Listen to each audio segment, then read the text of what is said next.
Dans le Finistère, comme dans les autres départements, la politique de lutte contre les violences faites aux femmes est coordonnée au sein d'une commission départementale qui est présidée par le préfet.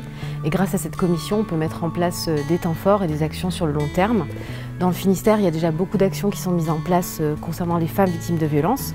On peut citer par exemple la mise en place des téléphones grave danger ou encore la signature de la convention main courante pour les victimes qui déposent plainte en commissariat ou en gendarmerie.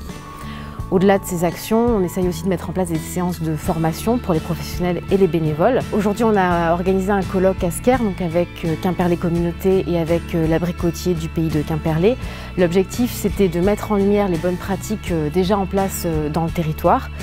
Et c'était aussi de former les professionnels à la question des enfants exposés aux violences conjugales. C'est pourquoi on a fait venir Sonia Tabac.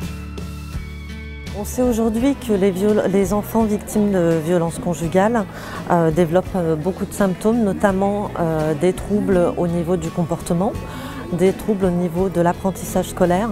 À peu près 40% des enfants exposés à des violences conjugales développent un syndrome post-traumatique avec toutes les difficultés en lien avec la scolarité, des difficultés en lien avec le sommeil, des cauchemars, des conduites d'évitement.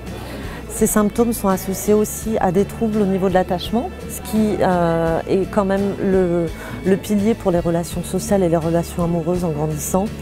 Et du coup, on construit des enfants avec des identifications, soit du côté d'un conjoint de l'homme violent, soit du côté des femmes victimes. Aujourd'hui, on peut condamner un auteur pour des violences faites aux femmes, mais pas pour des violences en lien avec les enfants, sauf s'il y a des violences directes. Donc il y a encore peut-être un peu de chemin à faire de ce côté-là, même si on est de plus en plus dans la prise en compte des symptômes et des effets de la violence sur les enfants. Au sein de Quimperlé Communauté, nous soutenons depuis plusieurs années l'Abricotier, qui est une association chargée de préserver les femmes victimes de violences intrafamiliales et bien entendu des enfants. Donc pour cela, nous avons une convention partenariale de plusieurs années qui permet la pérennité des actions.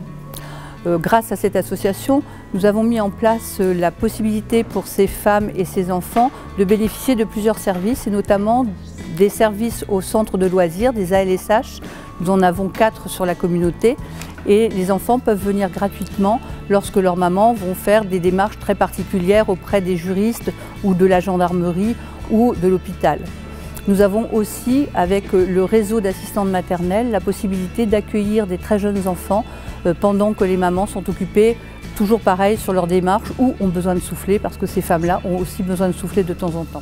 C'est un premier temps fort, ce colloque, et l'idée c'est d'aller vers l'action, donc faire en sorte que les bonnes pratiques se répandent et mettre en place un protocole, par exemple, au niveau départemental. Donc le groupe de travail sur les enfants sera très bientôt mis en place. Et quand on parle des violences faites aux femmes, c'est très important de rappeler qu'il y a des numéros d'urgence. Il ne faut pas hésiter à appeler, à contacter des professionnels, à contacter les réseaux.